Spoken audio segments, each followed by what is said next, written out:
I overheard my fiancée mock my teaching career at her work party. I returned her ring in front of everyone and walked away. I, 34M, still can't believe what happened last Saturday. What was supposed to be a simple evening supporting my fiancée at her company's annual gala turned into the moment that shattered our 3-year relationship and future marriage plans. We'd been engaged for 8 months. Everything seemed perfect. We had the venue booked for next spring, since save the dates, and we're deep into planning what we thought would be the happiest day of our lives. I should have noticed the warning signs, but love makes you blind to red flags until they're burning right in your face. My fiancée works at a prestigious marketing firm downtown. She's been climbing the corporate ladder faster than anyone expected, and I've always been proud of her success. I'd hear stories about her workplace, the politics, the pressure, the constant competition, but I never thought I'd become collateral damage in her pursuit of status. I work as an elementary school teacher. 5th grade. It's not glamorous or high-paying, but I love what I do. The kids are at that perfect age where they're developing real personalities, but still have that childlike wonder about the world. I've always felt my work was meaningful, even on the toughest days with the most difficult students. When my fiancée invited me to her company's annual party, I was excited to finally meet all the co-workers I'd heard so much about. I rented a nice suit, got a haircut, and prepared myself for an evening of small talk and networking. I wanted to make a good impression. The venue was impressive. One of those upscale hotel ballrooms with crystal chandeliers and wait staff carrying trays of champagne. Everyone looked polished in designer clothes, and there was this unmistakable energy of ambition and money in the air. My fiancée was in her element, working the room, introducing me to various colleagues whose names blurred together after the first dozen handshakes. The evening was going fine until about 2 hours in, when I found myself in a circle with my fiancée, her boss, and several senior executives. Someone asked what I did for a living. I'm an elementary school teacher, I said with the same pride I always feel when I share my profession. There was a brief pause, and then my fiancée let out this little laugh. Not just any laugh. It was that dismissive sound people make when they're embarrassed but trying to play it cool. Yeah, he babysits kids all day while the rest of us tackle the real world, she said, and then looked at her boss with a smirk. But it's cute, right? He's so passionate about it. The silence that followed felt eternal. I stood there, champagne flute in hand, as her words hung in the air between us. Her colleagues chuckled awkwardly, clearly uncomfortable but unwilling to challenge her. One person made some comment about noble professions that felt more like pity than respect. I've never been the type to make scenes, so I forced a smile and excused myself to get another drink. At the bar, I tried to process what had just happened. Maybe I'd misunderstood. Maybe it was just an awkward joke that didn't land right. Maybe the pressure of impressing her bosses had made her momentarily lose sight of who she was. But when I returned, it got worse. Her boss was asking about our wedding plans, and somehow the conversation turned to finances. Well, I'm the breadwinner, obviously, my fiancée said with that same dismissive laugh. Teaching doesn't exactly pay the bills. We joke that I work so he can have his little hobby job. A hobby job. 3 years of college plus 2 years of master's education, countless hours of lesson planning, emotional investment in hundreds of young lives, reduced to a hobby job. I looked into her eyes, searching for some sign that this wasn't really her speaking. But what I saw terrified me. There was no discomfort there, no indication she felt she was betraying me. Instead, I saw someone performing. Someone who had decided my dignity was an acceptable price for her advancement. Actually, I said, interrupting whatever she was about to say next. I've never thought of my career as a hobby, and we've never joked about it that way. The circle went quiet again. My fiancée's expression shifted from surprise to irritation. Oh, come on. Don't be so sensitive, she said, placing her hand on my arm in a way that seemed more about restraining than comforting. Everyone knows teachers don't do it for the money. You're right, I replied, gently removing her hand. We do it because we believe education matters. Because helping shape young minds is important. I've always respected your career choices. I thought you respected mine too. Her boss, clearly sensing the tension, tried to change the subject. But something had broken inside me. It wasn't just what she'd said. It was the realization that she'd probably been thinking it all along. How many dinners with her work friends had I missed where I was the punchline? How many times had she used my career as a stepping stone for her own social climbing? I excused myself again, this time heading to the restroom where I splashed cold water on my face and stared at my reflection. The man looking back at me seemed suddenly like a stranger. Was I really about to marry someone who valued status over respect? Someone who could humiliate me so casually in public? When I returned to the main room, my fiancée was in the middle of giving an impromptu speech. Someone had handed her a microphone, and she was thanking everyone for coming, especially her boss for the recent promotion.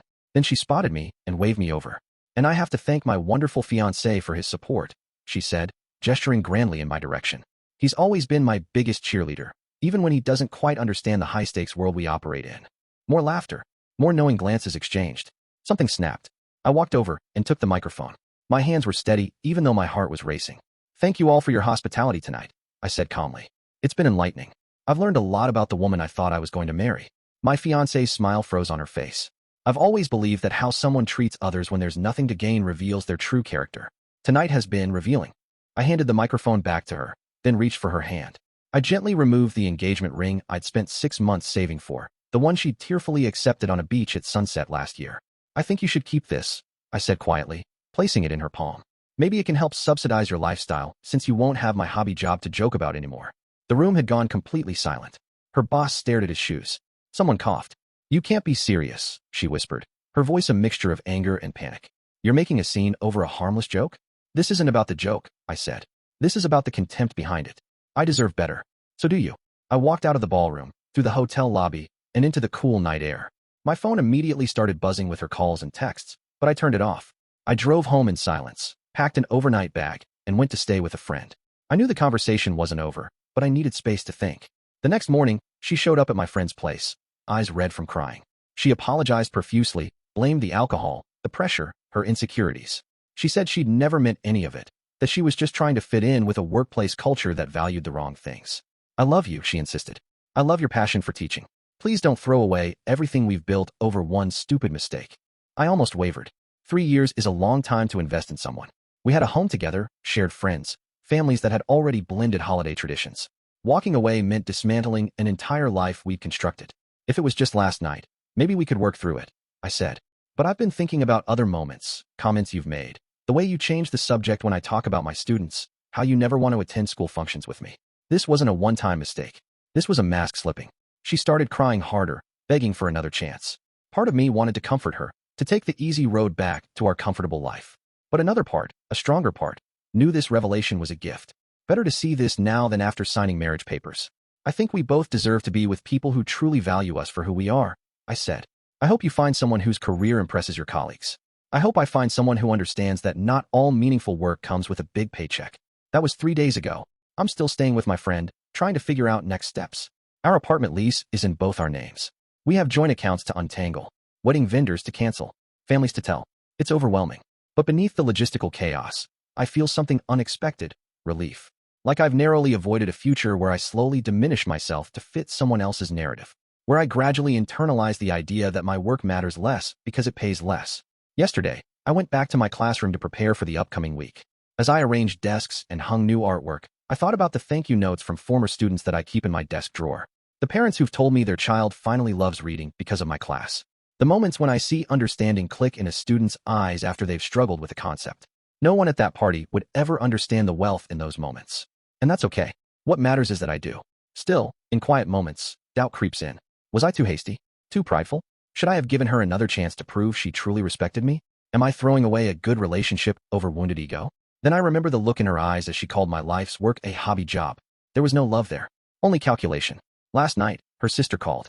She was furious at first, demanding to know how I could humiliate my fiancé in front of her colleagues. But as I calmly explained what had happened, her anger faded. She's been different since she started at that company, her sister admitted.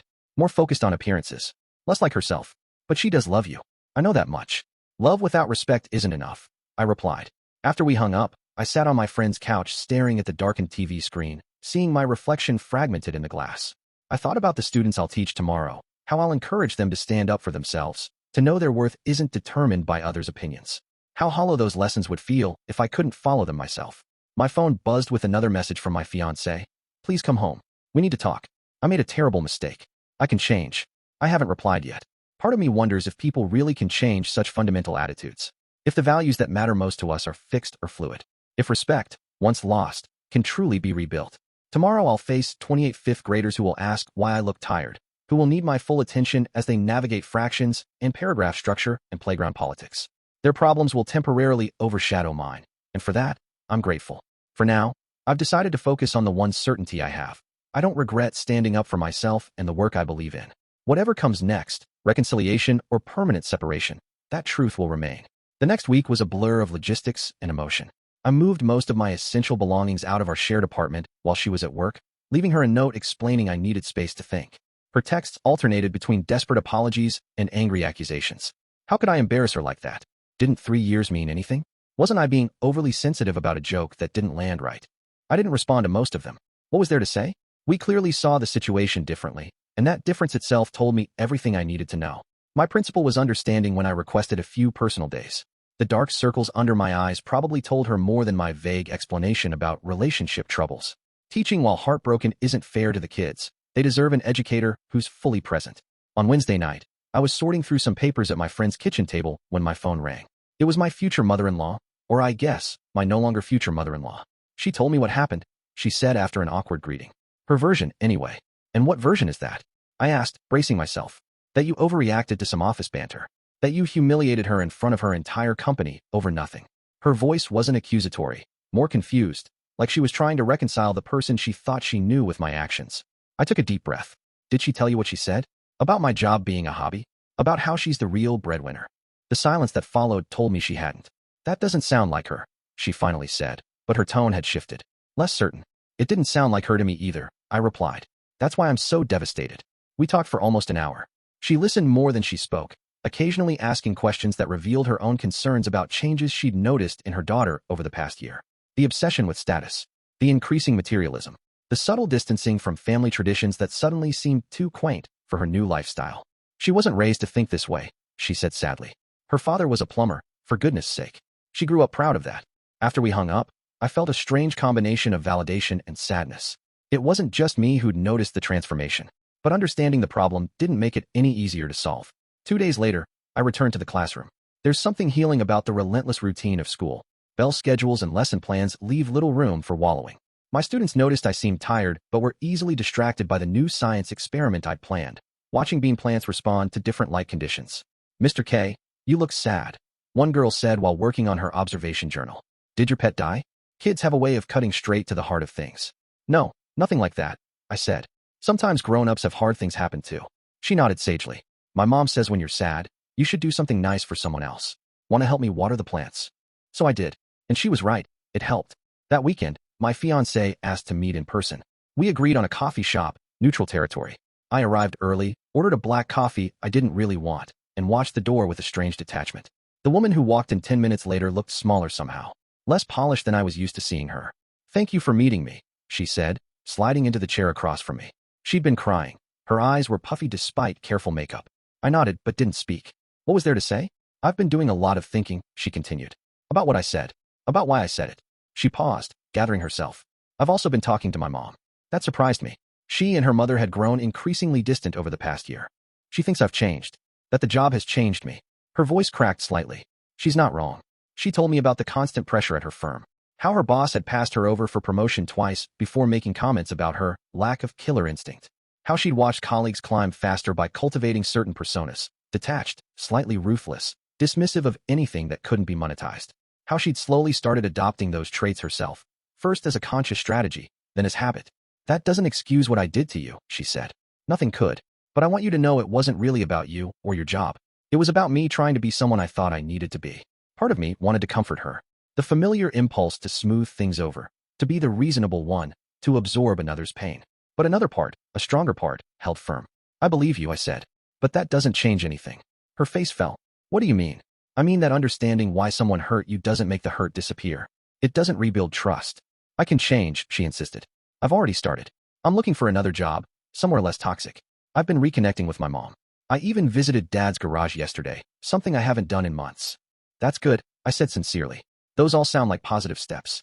But they're steps you should be taking for yourself, not to win me back. She started crying then, not the controlled tears I'd seen at the beginning of our meeting, but deep, body-shaking sobs. People at nearby tables glanced over uncomfortably. I passed her a napkin and waited. I love you, she said when she could speak again. I know I've been horrible, but I do love you. I believe that too, I said softly. But love without respect isn't love at all. It's just attachment. We talked for another hour. About practical things mostly. Who would keep the apartment, her, how we divide our shared belongings, when I'd collect the rest of my things. But beneath the logistics ran deeper currents of grief and recognition. Both of us mourning not just what we'd lost, but what we'd never actually had. A relationship built on mutual respect and shared values. As we were about to leave, she asked one final question. Do you think you'll ever forgive me? I considered this carefully. I think I already have, in a way. But forgiveness doesn't mean we should be together. She nodded, understanding filling her eyes. For what it's worth, I really am proud of what you do. Those kids are lucky to have you. Thank you, I said, and I knew she meant it this time. We parted ways outside the coffee shop with an awkward half-hug. As I watched her walk toward her car, I felt a weight lifting, not the immediate relief of a problem solved, but the deeper unburdening that comes with choosing integrity over comfort. The next few months weren't easy. There were wedding vendors to cancel. Most kept our deposits, understandably. Family members to inform. Some were supportive, others judgmental. And friends who felt they had to choose sides. I found a small apartment closer to my school and threw myself into work. My students' progress became a tangible reminder that I was making a difference, regardless of my salary or status. For months after the party incident, I ran into her sister at the grocery store. The conversation was brief but illuminating. She quit that job, her sister told me. Took a position at a smaller agency. Less prestige, better culture. She seems happier. I'm glad, I said and meant it. She's dating someone new, her sister added, watching my reaction. An artist, graphic designer or something.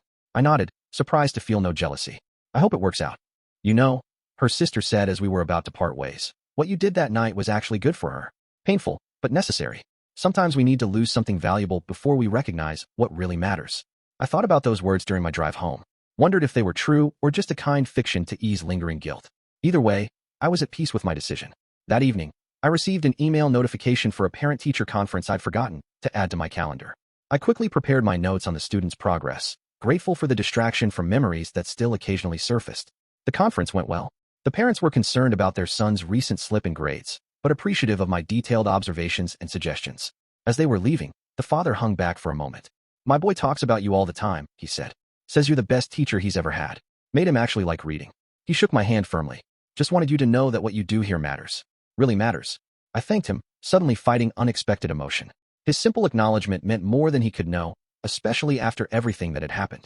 Later that night, I sat on my small balcony looking at the stars, reflecting on the strange path that had led me here. 6 months ago, I was planning a wedding, building what I thought was a shared future with someone who valued me.